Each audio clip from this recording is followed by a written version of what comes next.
If you're a business owner looking to exit in the next few years, you're going to really want to hear what I have to say. We've worked with over 100 founders in the UK and abroad, and of those, 12 have had successful exits. They've been able to take their life's work and they've banked it. They've turned it into cash. The others left literally millions on the table. Now, some of them got stuck into an earnout. The market shifted against them. For some of them, frankly, it was just soul-crushing to see their business dismembered in front of their eyes, and they couldn't bear it anymore. But these 12 companies have managed to make it. They've worked with us, and they would say they've got more for their business as a result of doing some prep work than if they hadn't. However, a third of them have got a clean exit. They got all the money that they were offered, all the money that they were promised, all the money they thought they were going to get. So what I'm going to talk about today is three things, really. I'm going to talk about what catches founders out when they're looking to sell their business or when they get to the point where they're selling. What are some of the things that might drive the multiple for you in your business? Lastly, how to avoid being caught out and getting stuck into an earnout that makes it impossible for you to get all of the cash that you think you've been offered for your business when you decide to exit.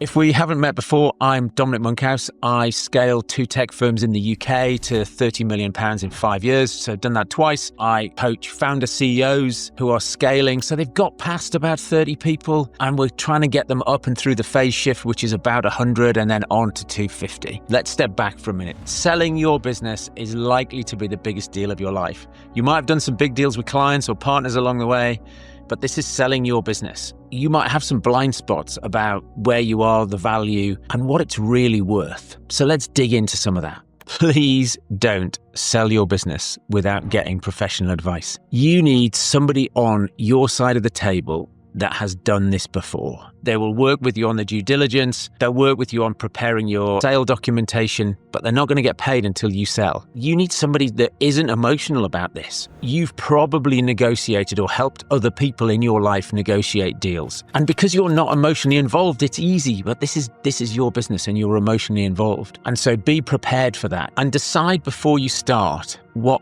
acceptable looks like. Because when you get into the negotiation around the earnout, you're not attached to the higher number. You're attached to the number that you've written down now in a calm, relaxed, rational state of mind before this whole process kicks off. That means saying what revenue and profit you think you're going to make in the next 1, 2, 3 years. It's easy to be optimistic or maybe overly optimistic. And then you're going to be in a position that you're trapped in an earnout and you can't deliver the results. Our own journey at Pier 1, we got to a 200 million turnover. We sold it for 685 million Canadian dollars. 2 years later, the executive team had all gone. Our new owners wrote off $470 million of the 685 they paid for us, and the business was a shadow of its former self. That's about picking who you sell to. Let's just talk briefly about some of the pillars that are going to drive the multiple in the equation, which is your valuation is EBITDA times a multiple. You might exit to a strategic player or you might exit to private equity, depending on your size and scale and what are you trying to achieve. What are some of these things that drive this multiple? Well, first one is organic revenue growth. Customer concentration. Do you have 1 or 2 customers that make up more or less than 20% of your revenue? Gross margin, maybe it's down at 10%, maybe it's up at 40%. They're sort of 2 extremes. And then EBITDA margin down at 10 or maybe it's 20 plus. Client retention, 70 or below, not so great. 80 and above, maybe 95 is the sort of high watermark. Is your client retention up at 95%? Revenue scale,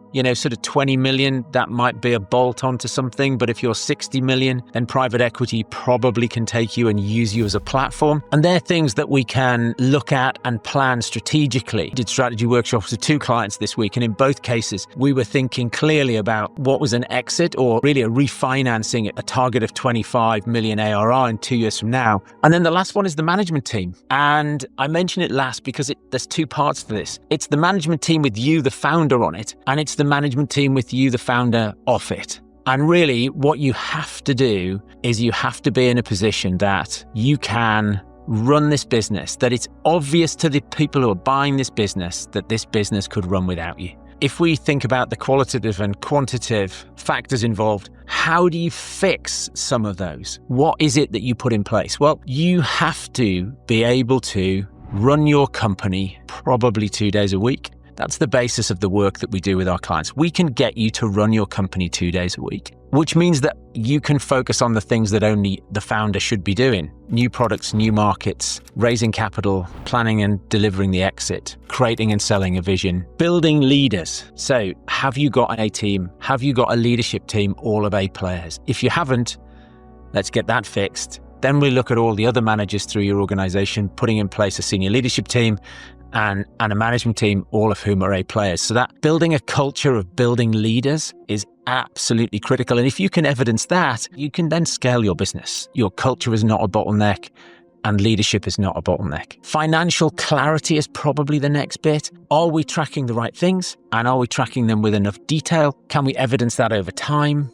One of the things often is you're going to get into a discussion about adjusted EBITDA. The EBITDA that's in your management accounts might not be the number that you do a transaction on. You might say there are some things that are one-off costs in the last 12 months. There are some things that we won't be repeating again. You're paying for me as a coach. When we have the exit, that we're not going to have the coach anymore. That needs to come out. There's a whole lot of other stuff, but there might be some other things along the way that you've done. You might have launched some new products and they failed, or you've invested in some particular things that are not going to carry on. And so accounting for those, because you're currently funding all of that, any experiments, any innovation, any new market development, you're funding that out of cash flow and probably not capturing any of that. The A-team thing is absolutely vital. Being able to show that you have a plan that you can execute. I know talking to a partner in a PE firm in London a few years ago, and I said, why didn't you buy this company? You announced you were going to buy them, started the due diligence process, then you fell away. What happened? And he said, well, Dom,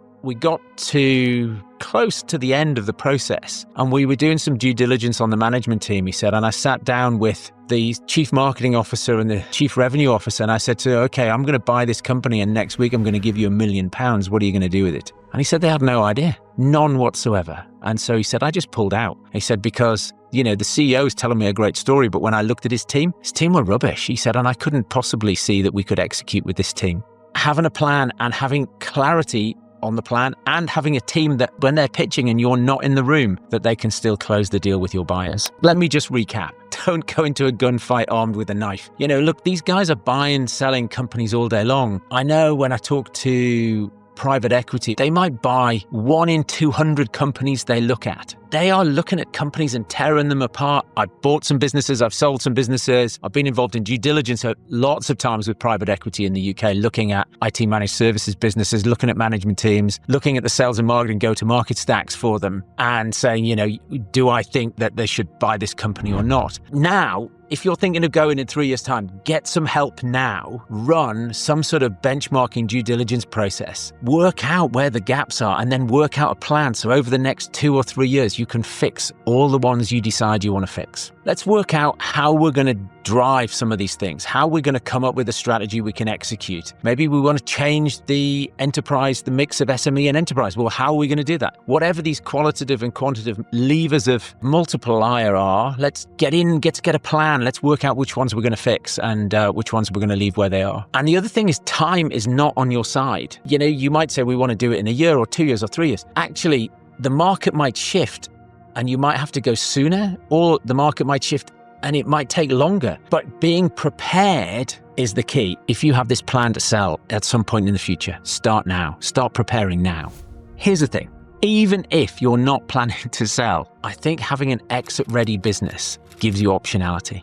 It's easier to raise money. It's easier to attract and retain key staff. And if you decide to sell, then you can. And you can maximize your life's work. Or if you're a founder who's in a VC-backed or private equity business, all of these things are exactly the same. You can go on to raise your next round of funding or get your next round of investment from private equity. Look, I've worked with hundreds of founders, and certainly a dozen so far have had a successful exit.